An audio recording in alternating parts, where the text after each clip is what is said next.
Hello everyone, Prosperity here. With Legion just around the corner, I thought it would be a good idea to get a few videos out to break down the changes to the classes and specializations. This series is here to help you sort through these changes to get a better idea of everything that's going on. Welcome to the talent overview for the Fire Mage in Legion. Before we get started, please take a few moments to pause this video and watch the first two parts to the Fire series, as they lay the groundwork for everything we'll be covering in this video. I'll put links to them on screen and in the description below for you. Now that we're on the same page, let's get right into it. This video will be going over all 21 of the talents available to Fire so that you can be better informed when choosing which talents to take for your build. After we've gone through all the talents, I'll give you my general thoughts on the tree as a whole. First things first, at level 15 we have Pyromaniac. Taking this talent will give your Pyroblast and Flame Strike spells cast with a hot streak an 8% chance to proc another hot streak effect. Even though the chance for this to happen is incredibly low, the damage increase from even 1 or 2 additional hot streaks in an encounter is insanely powerful.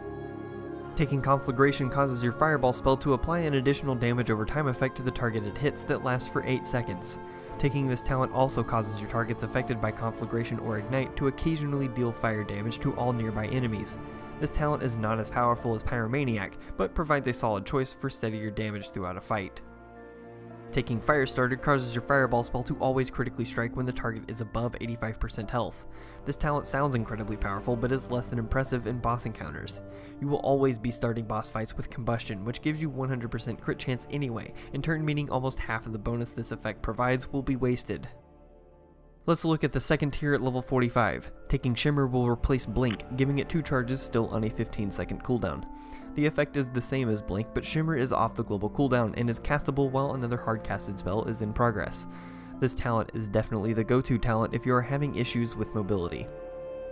Taking Cauterize makes it so that taking fatal damage will instead bring you to 35% health.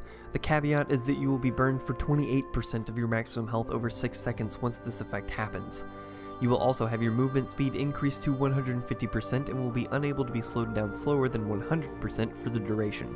Note that Cauterize has an internal cooldown of 2 minutes, but even still is an incredibly strong effect for raiding.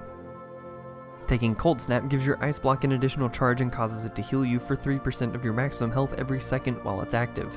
This talent is technically stronger than Cauterize, but since Ice Block will completely take you out of an encounter for the duration, you will lose vast amounts of damage by using this too much. Moving on to the third tier at level 45, taking Mirror Image gives you the ability on a 2-minute cooldown. Upon activation, you will create 3 copies of yourself that will mimic your spell casts and attack your targets for 40 seconds. The only control you will have over the images is which target they are attacking. This talent is an excellent tool to increase your burst potential, especially with other cooldowns like Combustion lined up properly. Taking Rune of Power gives you the ability with 2 charges and a 45-second recharge. It has a 1.5 second cast time baseline, and casting it will place a rune beneath you that lasts for 10 seconds.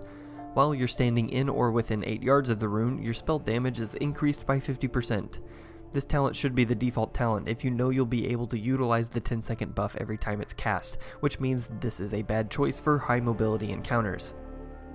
Taking Cantors Flow gives you a passive buff that increases your damage by 4%, increasing to 20% and diminishing back to 4% every 10 seconds while in combat. This talent is a fantastic choice for high mobility fights as well as solo and 5-man dungeon content. If you do take this talent, it's important to note that you should try not to watch the buff and just use your abilities as you normally would, as waiting until you're at 20% to use a hot streaked Pyroblast or Flame Strike could cost you more damage than you would gain from the effect.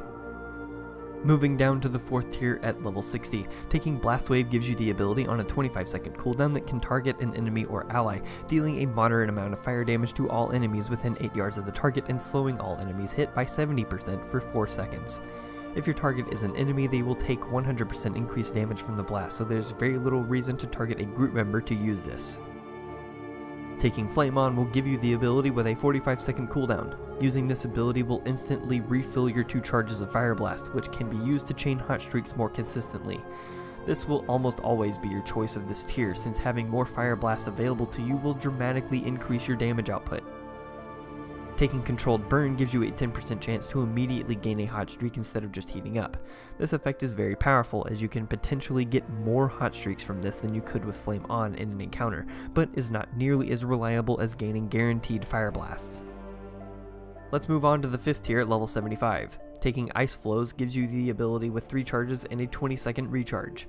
Using a charge of Ice Floes makes the next spell with a cast time less than 10 seconds to be castable while moving. This spell can be cast off the global cooldown and while casting another spell, meaning with proper use of the spell you can reduce the need to cast Scorches almost entirely. Taking Ring of Frost gives you the ability with a baseline 2-second cast time and a 45-second cooldown.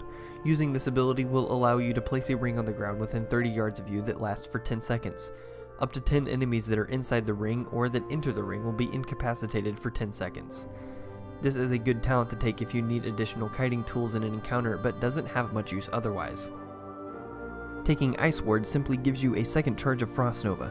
Similar to Ring of Frost, this can be a great tool for kiting enemies, but doesn't have much use outside of that.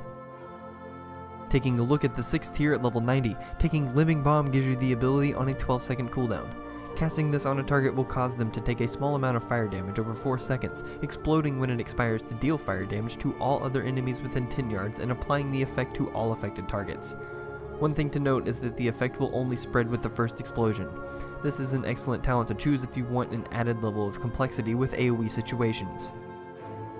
Taking Unstable Magic causes your Fireball spell to have a 25% chance to deal an additional 50% damage to the target and all enemies within 8 yards of it. This is an exceptionally powerful AoE effect, giving you the potential to deal more damage with it than with Living Bomb. Taking Flame Patch gives an additional effect to Flame Strike, making the targeted location deal additional fire damage over 8 seconds to any enemies still standing in it. This talent is the weakest but most reliable talent of the tier for consistent AoE damage. Finally, let's look at the last tier at level 100. Taking Kindling will cause your Fireball, Pyroblast, and Fire Blast critical strikes to reduce the remaining cooldown of Combustion by 1 second. This talent will almost always be the default talent of the tier, as getting more Combustions will give you much more damage in the long run in any encounter. Taking Cinderstorm gives you the ability with a 1.5 second cast time baseline and a 9-second cooldown. Activating this ability will send 6 bolts of fire out that will travel along a semi-predictable path that deal a small amount of fire damage to each enemy they hit. Any enemy with Ignite that is hit will take an additional 30% damage as well, making a well-placed Cinderstorm after a well-timed Flame Strike or Pyroblast cast with Hot Shriek absolutely devastating. Taking Meteor gives you the ability on a 45-second cooldown that allows you to deal a hefty amount of fire damage to all enemies in a targeted location. The damage will be spread evenly among all targets within the 8-yard area, and will deal additional fire damage over 8 seconds to all enemies hit. This talent is the most reliable source of damage in the tier, single target or AoE. Now that we've gone through all the talents, it's time for my thoughts on the tree as a whole. There are a lot of choices to be made between adding power with varying levels of complexity and raw throughput. Some notable synergies are between Flame Patch and Cinderstorm to swiftly dispatch large groups of enemies, and Rune of Power with Kindling to set up for soul-crushingly huge combustion cycles. A solid general purpose build would look something like this: Pyromaniac, Cold Snap, and Cantors Flow, Controlled Burn, Ice Ward, Unstable Magic, and Meteor. This build still focuses on using your core mechanics well, while giving you great tools for survivability. Let me know what build you plan to go with in Legion in the comments below. That's all I have for the talent overview for the Fire Mage in Legion, but not the end of the series. If you'd like to see more videos like this or want to keep an eye out for the comprehensive guide to Fire after Legion launches, feel free to subscribe. Of course, if you have any questions for me about the Fire Mage or anything related to Legion, don't hesitate to ask me in the comments below or on Twitter at @TheLoranzas. Thank you so much for watching, and as always, have fun.